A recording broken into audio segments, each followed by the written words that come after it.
All right, I'm a little mortified. but thank you, Jim.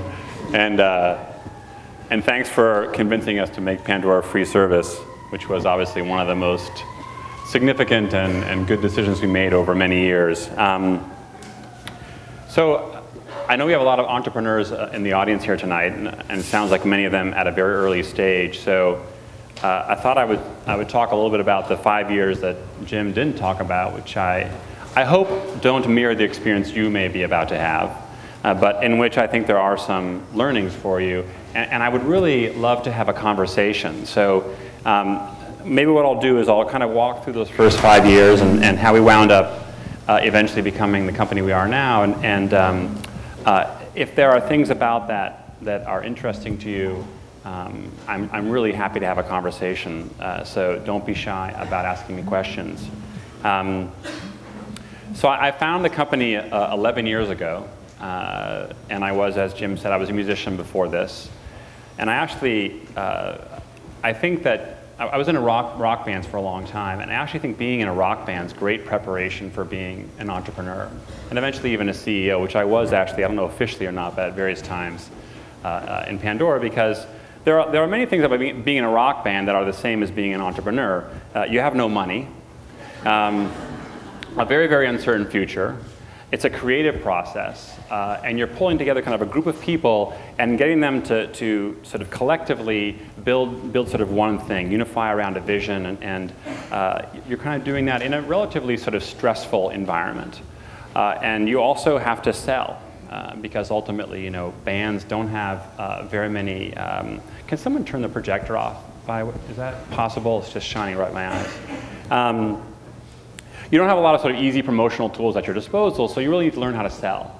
You have to book gigs, you have to get on the radio, you have to sort of convince a lot of people to believe in your vision. And in fact, when I sort of wound up in this multi-year odyssey, it didn't feel all that different, thank you, it didn't feel all that different for me from what I had been doing before Pandora. I had eaten ramen a lot before I started this company. And I lived on credit cards at various times, and so I felt that it was actually quite good preparation. The initial idea for Pandora grew out of my experiences as a musician, initially playing in rock bands and then being a film composer for a while. And when you're a film composer, your job is to understand what a director wants for their movie. And you sit down with them and you have sort of a musical interview, and you play songs and you get their feedback, the kind of thumbs up, thumbs down, and you translate that feedback into musicological information, which you then use when you go back to the recording studio to write a piece of music. And so I had begun sort of informally understanding what people liked in sort of a genomic sense. I could have a conversation with a director, and then I could translate that into musical information, and I got pretty good at sort of predicting what someone wanted and writing music for them. And the idea popped into my head. It was kind of 1999, if you remember that really insane period of time here, when everybody was launching companies and venture capital money was flowing like a river. I had this idea to codify that sort of genomic approach to understanding musical taste and then leveraging technology in the web to build a recommendation engine. And the initial thesis of the company was that we would build this intellectual property and license it out to this growing array of music properties, portals and websites, et cetera, CD Now, eMusic, Ayuma, this generation of new music businesses. And through an API, we kind of become a licensor of technology. And we raised about $1.5 million in March of 2000, literally 2 weeks before the shit hit the fan. And having no idea what we were signing up for, we built sort of a prototype. And it took us about a year to build the very first version of the recommendation engine, which was essentially a website with a little search box on it. You type in a song, and it would pull up a dozen songs that had sort of shared similar musical characteristics with that song. And the very first, so we had spent about 9 months it took us to build this prototype. It's very time consuming, and we burned through a pretty good percentage of that money we'd raised. And the first song we typed into this search engine was a Beatles track. We had a few thousand songs that we had analyzed and added to our database. And it pops up this list of songs, and the first song, the closest song according to the Music Genome Project, was the Bee Gees. It's like, oh shit, you know? We're $1 million into this, and it doesn't work, you know? Where's the exit door? Well, actually, it turns out we saw that we saw the song title, but that we played the song. And for anybody here as a Bee Gees fan, you'll know that before they became Saturday Night Fever in the disco era, they were essentially a copycat Beatles band. And so I played the song, and I thought we had the wrong audio, because it sounded literally like the Beatles. I thought it was the Beatles. They actually were signed by the same manager who signed the Beatles. And so we went from, oh shit, to, whoa, like this really works. It's making a musicological connection. It knows nothing about the sort of metadata around these artists, but it's actually connecting songs very accurately. So really exciting moment for us, and we thought, man, we're on something pretty special here.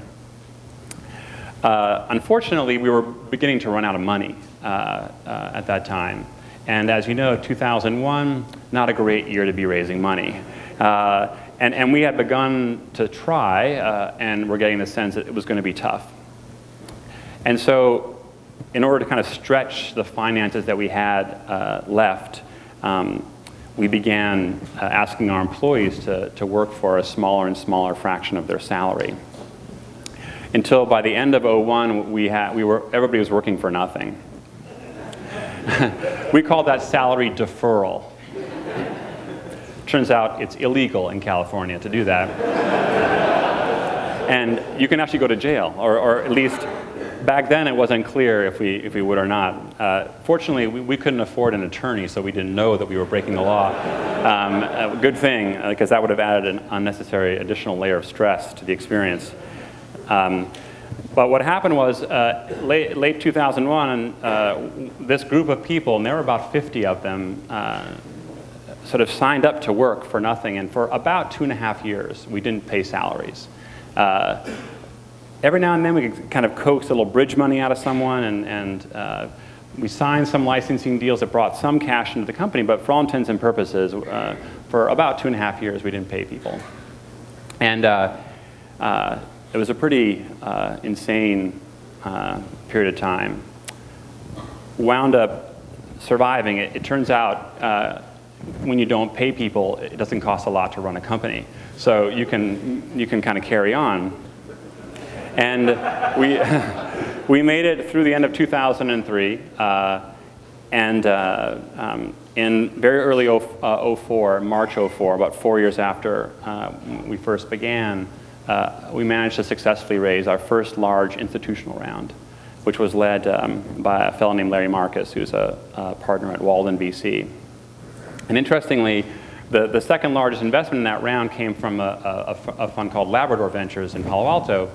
And the way I connected to Labrador is I was at one of these over in Berkeley. It was I think it was called the Golden Gate Capital Network or something. And I was in one of these speed pitches. We started off with 100 people, and then I don't know, it was 5 minutes long, and then you went to 3 minutes, and then a minute, and like 10 seconds or something crazy, you know, pitching your company. And I wound up doing well in that competition. In the room was somebody who kind of got intrigued by the idea, and it was a fundraising agent, and came up to me afterwards and said, hey, I like your story. How about I'll go try and raise some money for you? And he wound up connecting me to Larry Kubal, a partner at Labrador, who then became kind of the second anchor tenant for that Series B financing. And the moral for me of that is, you never know where financing is going to come from. By the time I raised money from Walden, I had pitched Pandora. I went back and counted, out of some morbid sense of humor, 348 times over those couple-year period. And I pitched all sorts of people, from close relatives to hedge funds and everything in between. I actually think that I probably spent more time raising money than I should have, because it was largely fruitless, obviously, and I might have better spent my time trying to build a business. But it's hard to do that when you have no cash. And at the end of '03, I had 12 maxed out credit cards. I had, I owed a colossal amount of money to anybody who was unfortunate enough to meet me during that time. It was a pretty frightening moment. We owed about $1.5 million of salary, back salary, to a collection of employees. And one of the really generous gestures that the Series B financing team did, and really at the behest of Larry, was to pay all that back. And I think all the investors here tonight would say, huh, you did what?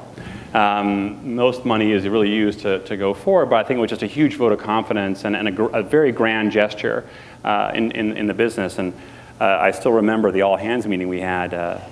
We had all-hands meetings every 2 weeks, and typically the subject of the all-hands was, can you work for 2 more weeks for nothing? So they weren't like pep rallies. And this particular all-hands meeting, I sat down and, no one knew that we had raised the money because I decided to really insulate the employees from that experience, and I just pulled up this huge wad of envelopes from my back pocket. And every time I say this, my arms get all goosebumpy. Slapped it down on the table and handed out checks for this group of people who had been working for 2.5 years, and some people got like $100,000, $150,000 check that I think they had completely written off at that point. Wonderfully rewarding moment. And then in 2004, we raised this large venture round and really did then reconceptualize the company. And one of the things that I would sort of communicate to the entrepreneurs in the room is that I think a lot of investors will have a sort of a mantra that they say, we invest in people. And I think that's a wise thing to do. And I think the reason they do that is because the business plan that an entrepreneur comes to them with is very unlikely to be the one that they end up with. And sometimes it can be radically different. And ultimately, the success of the investment, I think, is much more about the ability of the team to change course and to embrace, change. And here we were, as Jim said, we were a kiosk company. We were installing IBM and NCR kiosks in Best Buys and Borders and Tower Records around the country. And it was a struggling business, to put it mildly. We took this big round and then really sat down and said, okay, we've spent 5 years building this massive piece of intellectual property. What else could we do with it? And I had the great fortune a couple months later of hiring a fellow named Joe Kennedy, who is now our CEO and has been for 7 years. And Joe really kind of led that process inside the company. And another lesson that I take away from that is, know when to bring people in around you and know to understand your role and adapt your role over time. And Joe has been a terrific CEO. Came into kind of a somewhat dysfunctional situation, but kind of a very interesting asset with sort of a green field of what to do next with it. And we, I think, assembled a terrific team.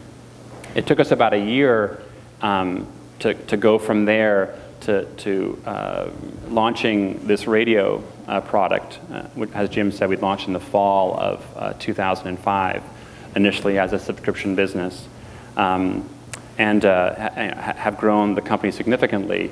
But nothing is more rewarding for me as an entrepreneur, as much as this company has changed, to see all these new people around the table now, where the executive staff has completely turned over since the very early part of the company. And our product has changed dramatically, and it's a whole new team on board, but there's still really a same sense of mission and purpose that we started with. We just are finding a different way of expressing it. And we launched, and it's really been kind of a dream the last 5 years. And I'll share one more anecdote, and then I'd love to take questions from you guys and gals. So a few years ago, I was in Las Vegas, at a penthouse suite at one of the really fancy Las Vegas hotels. And they know how to do suites, in Las Vegas. And it was like some huge glass window and looking out over the whole city, and it was like 11 o'clock at night. And it was a reception being hosted by one of the big investment banks on Wall Street. That has a different ring to it now. That were pitching us and hosting a dinner because they wanted to be the agents for a large round of financing we were going to do. And Joe and myself had been sort of done a series of these over a 2 or 3 week period as we were contemplating this big financing. And so I was sitting there like 11 o'clock at night, and in one hand I had this very expensive glass of red wine, and then in my other hand I had a truffle-infused Kobe beef burger, which is, it's like about this big. It costs like $80 or something, and it's really good. And there's like a plate full of them on this buffet table. And it's 11 o'clock at night, and I'm holding this wine and this truffle-infused Kobe beef burger and thinking, you know, this is a couple years after having literally been sitting in front of my dining room table with 12 credit card bills trying to figure out a game of Tetris, what I was going to pay next. And thinking like, what the fuck am I doing here, you know? At midnight, the clock is going to strike, and something weird's going to happen. You know, this will become like a Coke and a Big Mac, and I'm going to wind up, you know, on some corner somewhere, sweating over my bills. You know, it's not real. And it fortunately was real. So I really have seen kind of the whole range of things. You know, from deep, deep dark valley to being on the other end of things, and having a really grand time now, and looking forward to, as Jim says, I think really changing an industry. But I think never losing sight of the original intention of Pandora, which is, you know, to introduce people to music and to help musicians find their audiences. I think we can really build a musician's middle class eventually someday. So.